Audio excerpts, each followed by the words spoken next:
Hello, welcome back to another Forgeside Chat. Today we're going to be talking about anvils and how to take care of them. Today I have a brand new anvil, one that I've made, and we're going to show you what steps you have to do to take care of it so it stays this pristine. Let's get started. Here we have a 182-pound German Style Anvil. It's a German style because we have almost like a two-horn system, a round horn and a square horn, or I should say more of an oval horn. It also has a hardy hole and a pritchel hole. That's what we call them in the English market, from the English side of speaking side of things, because the name of the people that invented these particular holes. Now in Germany, I don't think they call this a pritchel hole. They may. You can go ahead and put that in the comments if you know the difference. I work in Germany as a Schmied, and I don't even know what they call this hole. So moving forward, let's talk about the parts of the anvil. This is the face. We already know this is the hardy hole. This is the pritchel hole. This is the horn. This is called the tail. And this is almost a secondary horn. You could call this the square horn and that would be acceptable. These are the feet, and this is the body. All have a particular function. Now, anvils could be made in different ways. Forge welded and forged together in different pieces, or homogeneous forged or pressed out, hot, or casted. And that changes a few things. Forged anvils are tough and strong and have stronger, higher level resonance, but they malform over time. Even if you use the anvil correctly and the parts of the anvil correctly, it'll still disfigure over time with use.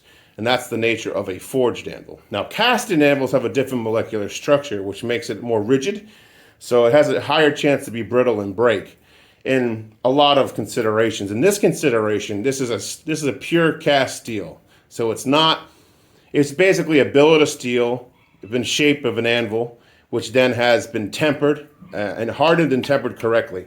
So it has a resonance of its own, and if doesn't have a chain or the feet tied down, it's going to ring pretty loud.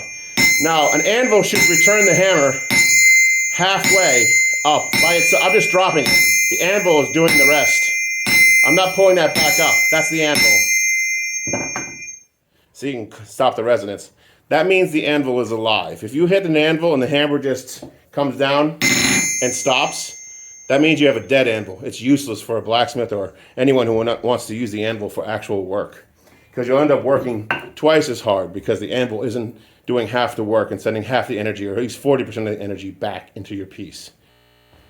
Now this anvil here has been hardened to Rockwell hardness 55. And we've machined the edges sharp 90 degrees. That's great for making a nice clean edge, but it's terrible for anvils, and let me tell you why. The way steel reacts to sharp edges, it can create fissures in the steel over time, shunts. And that's where you see old anvils with chips in them. Let me show you an old anvil of a similar style that wasn't taken care of properly, because honestly, what you have to do is remove the sharp edge all the way around your anvil. If you don't, you risk losing chips of your anvil out of the side over time, and that's what makes anvils unusable over time. Here's the same style anvil, it's just a bit older. You can see it's got more oxidation for sure. Now, this anvil may have been filed when it was first purchased, but you can see these chips here. Some of these have been impacts by a hammer, and some of these are missing chunks because the anvil literally failed on the corner and came right out. Now, this anvil is also cast, so that doesn't tend to happen with the cast anvil as much as they do with forged anvils. Because in forged anvils, the material moves a lot more. It's more malleable. In the cast, the rigid structure prevents that extra motion. It still moves, mind you. It still can move, but it's a little bit more rigid. So back to this anvil. You can wipe this off here.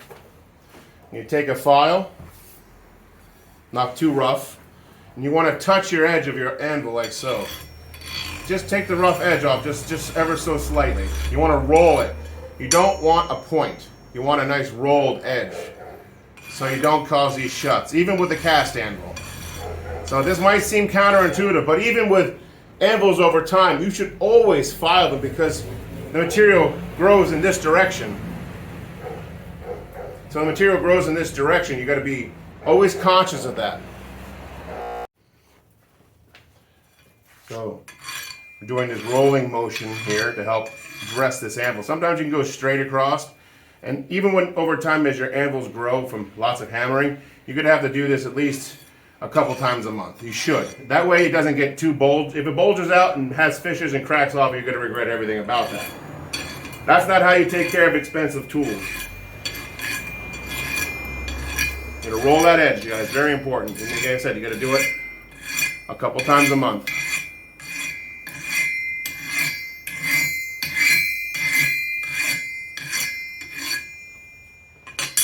So don't forget though, forge feet for your anvil. Let me show you.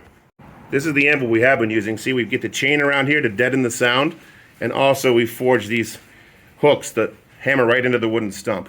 Mind you, wood is super important. Don't forge on a metal stand. You're wasting your time, working harder than you have to. We've talked about a few considerations when looking at an anvil, taking care of an anvil. Other things to consider once you've addressed your edges, which is called dressing the edge in the craft. You also want to oil your anvil so it doesn't rust, and cover it so the mildew of the morning doesn't settle on it. So to keep that in mind when looking at your anvil, taking care of your anvil, that's something you should do on a regular basis. A wire brush is very helpful. They'll help keep the rust down. But if you oil your anvil and use a wire brush on it regularly, you won't have a problem with it rusting, even next to the ocean like me. Some things to consider though, just so you can see it better, the return of this hammer is completely natural. That's a live anvil. Again, if it comes down to it dead, don't buy that thing. If it has chipped edges, don't buy that thing. So again, thanks for hanging out with me for another Forgeside Chat. If you have any questions, put them in the comments below. Consider liking and subscribing for moral support. And until next time, take care.